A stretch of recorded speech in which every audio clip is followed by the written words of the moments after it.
नमस्कार, मैं हूं आपके साथ दिव्या तिवारी। आप देख रहे हैं यूपी मांगे उत्तर। और 2024 के लोकसभा चुनाव को लेकर सियासी हलचल तेज हो चली है।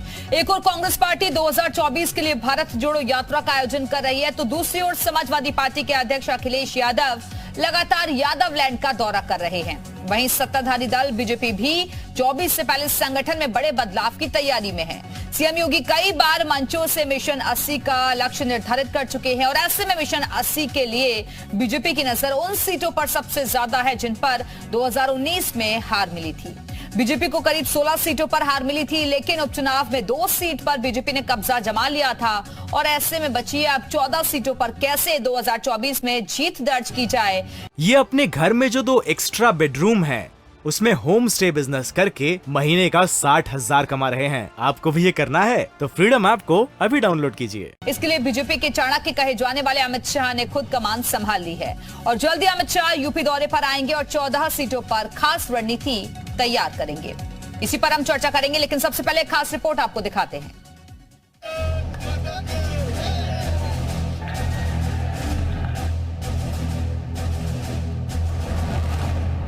2024 के लोकसभा चुनाव में भले ही साल भर से ज्यादा का समय हो, लेकिन बीजेपी के चाणक्य कहे जाने वाले अमित शाह चुनावी मैदान में उतर चुके हैं। बताया जा रहा है कि जल्दी ही अमित शाह उत्तर प्रदेश के दौरे पर आने वाले हैं। यूपी दौरे पर शाह न केवल पदाधिकारियों के साथ बैठक करके 2024 की रणनीति तैयार करेंगे, बल्कि 2019 में हारी हुई सीटों का भी दौरा करेंगे। हमारे देश के यशस्वी गृह मंत्री जी, जिनका काम करने का तरीका पूरा देश और दुनिया के लोग जानते हैं, जो रिजल्ट प्रूफ काम करके भारतीय जनता पार्टी को शिखर पे पहुंचाने में बहुत बड़ी सफलता हासिल की। संभवतः उनका उत्तर प्रदेश में आना और खास से उन सीटों पे जाना जिनको जीतना भी बाकी है, उनके आने का बहुत बड़ा लाभ भारतीय जनता पार्टी को मिलता है। 2024 के लिए बीजेपी ने उत्तर प्रदेश में मिशन 80 का लक्ष्य तैयार किया है, लिहाजा एक सीट पर बीजेपी खास रणनीति तैयार कर रही है। केंद्रीय गृह मंत्री अमित शाह 14 जनवरी को यूपी दौरे पर पहुंचेंगे। अपने 2 दिनों के दौरे में वो अंबेडकर नगर और श्रावस्ती का भी दौरा कर सकते हैं। आपको बता दें कि बीते लोकसभा चुनाव में इन 2 सीटों पर बीजेपी को हार का सामना करना पड़ा था। 2019 के लोकसभा चुनाव में बीजेपी उत्तर प्रदेश में करीब 16 सीटों पर हारी थी, लेकिन आजमगढ़ और रामपुर उपचुनाव में बीजेपी ने जीत दर्ज की। फिलहाल उत्तर प्रदेश की 14 लोकसभा सीटों पर विपक्षी दलों का कब्जा है। कहा जा रहा है कि 2024 के चुनाव से पहले अमित शाह सभी हारी हुई सीटों का दौरा करेंगे और बीजेपी की जीत की राह आसान करेंगे। हालांकि अमित शाह के दौरे पर विपक्षी दलों का कहना है कि 2024 में शाह फैक्टर नहीं चलेगा।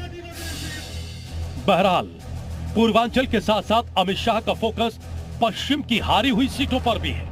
अपने पहले चुनावी दौरे में अमित शाह सहारनपुर और बिजनौर भी जा सकते हैं। ब्यूरो रिपोर्ट, जी मीडिया। तो चर्चा को शुरू करें उससे पहले आपको बताते हैं कि अमित शाह जब चुनावी मैदान में उतरते हैं तो कौन सी खास रणनीति अपनाते हैं। ग्राफिक्स के जरिए हम आपको कुछ जानकारियां देने जा रहे हैं। अमित शाह की रणनीति किस तरीके की होती है। पन्ना प्रमुख बूथ लेवल पर जोर देते हैं, इसके साथ ही ईमानदार कार्यकर्ताओं को महत्व दिया जाता है। स्थानीय नेताओं पर भी भरोसा करते हैं। सोशल इंजीनियरिंग पर खास तौर पर फोकस रहता है और क्षेत्रीय जातीय दलों के साथ तालमेल बिठाते हैं। कास्ट न्यूट्रल नेता की छवि है, तो ये रणनीति जिसके तहत अमित शाह काम करते हैं। उधर 2019 में इन सीटों पर हारी थी बीजेपी, वो कौन कौन सी सीटें हैं तो आइए आपको वो भी बताते हैं, जिसमें मैनपुरी, रायबरेली, अंबेडकर नगर, श्रावस्ती, लालगंज, जौनपुर, मऊ, घोसी, संभल, मुरादाबाद, गाजीपुर, सहारनपुर। कुल मिलाकर ये 16 सीटें थी, जिसमें से उपचुनाव में 2 सीटें बीजेपी ने जीत ली और अब 14 सीटों पर नजर है। और अब आइए इसी मुद्दे पर चर्चा करने के लिए इस वक्त खास मेहमान भी हमारे साथ जुड़ गए हैं, उनका तारुफ आपसे करवाते हैं। एसएन सिंह साहब बीजेपी प्रवक्ता हमारे साथ जुड़े हुए हैं। कपिल श्रीवास्तव जी समाजवादी पार्टी के प्रवक्ता हमारे साथ जुड़ गए हैं। सुची विश्वास जी कांग्रेस प्रवक्ता हमारे साथ जुड़ी हुई है। इसके साथ ही विजय उपाध्याय जी राजनीतिक विशेषज्ञ के तौर पर हमारे साथ जुड़े हुए हैं। बहुत बहुत स्वागत है आप सभी का। लेकिन चर्चा की शुरुआत सिंह साहब मैं आपके साथ ही करना चाहूंगी।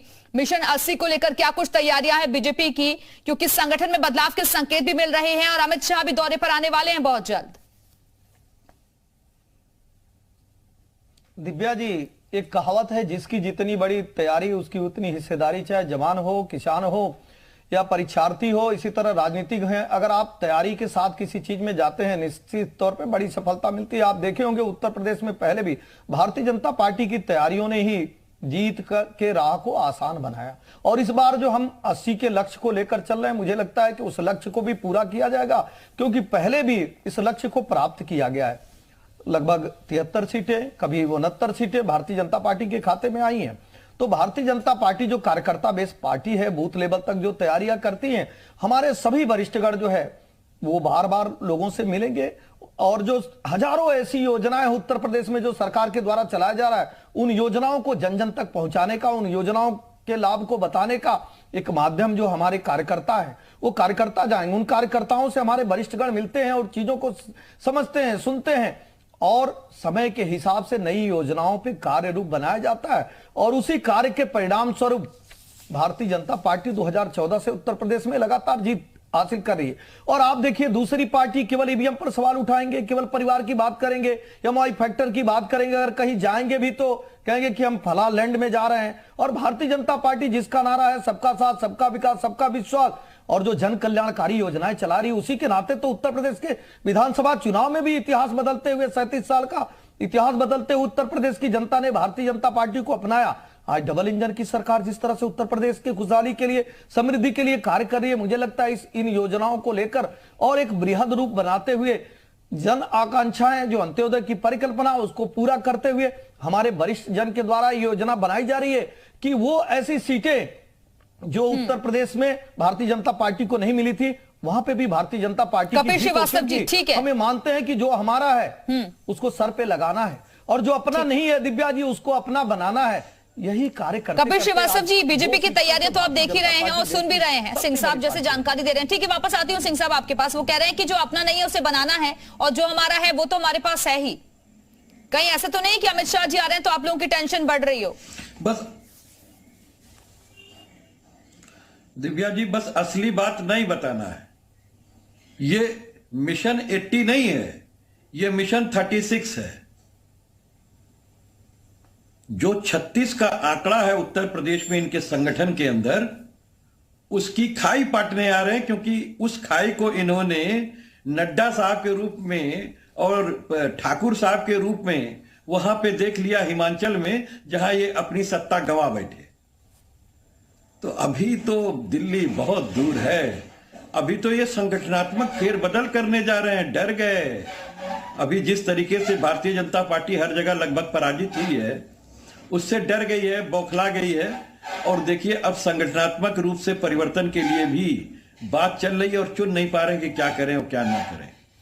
आपको याद होना चाहिए कि जब ये प्रदेश अध्यक्ष लेकर के आए थे, तो पश्चिम का इसीलिए लेकर के आए थे कि पश्चिमी उत्तर प्रदेश में इनको मजबूती मिल सके, लेकिन प्रदेश अध्यक्ष जी की मजबूती तो दिख गई ना खतौली के अंदर। तो बहुत कुछ ऊपर नीचे है, वो नहीं बताएंगे, एसएन सिंह साहब हैं, असली बात छुपाएंगे। अब दूसरी बात मैं आपको कह दूं कि समाजवादी पार्टी सिर्फ एक तरफ का कोई दौरा नहीं करती है। समाजवादी पार्टी निकल चुकी है एक लंबे सफर के लिए। जो संविधान बचाओ और आरक्षण बचाओ, देश बचाओ यात्रा हम निकाल रहे हैं, ये गांव गांव जन जन तक जाएगी और भारतीय जनता पार्टी के कुकृत्यों का पोल खोलेगी। जिस तरीके से पिछड़ों के साथ, जिस तरीके से दलितों के साथ अत्याचार कर रहे हैं, जिस तरीके से उनके आरक्षण को खाने का काम कर रहे हैं, चाहे 69,000 शिक्षक के मामले के अंदर आपने देखा कि 4% ही केवल इन्होंने आरक्षण दिया और 23% उनके आरक्षण को खा लिया। और जब इन्हीं के पिछड़े वर्ग आयोग ने उस पर आईना दिखाया, तो इन्होंने अपने ही पिछड़े वर्ग आयोग के अध्यक्ष को हटा दिया, उपाध्यक्ष को हटा दिया। ये अपने घर में जो 2 एक्स्ट्रा बेडरूम है, उसमें होम स्टे बिजनेस करके महीने का 60,000 कमा रहे हैं। आपको भी ये करना है तो फ्रीडम ऐप को अभी डाउनलोड कीजिए।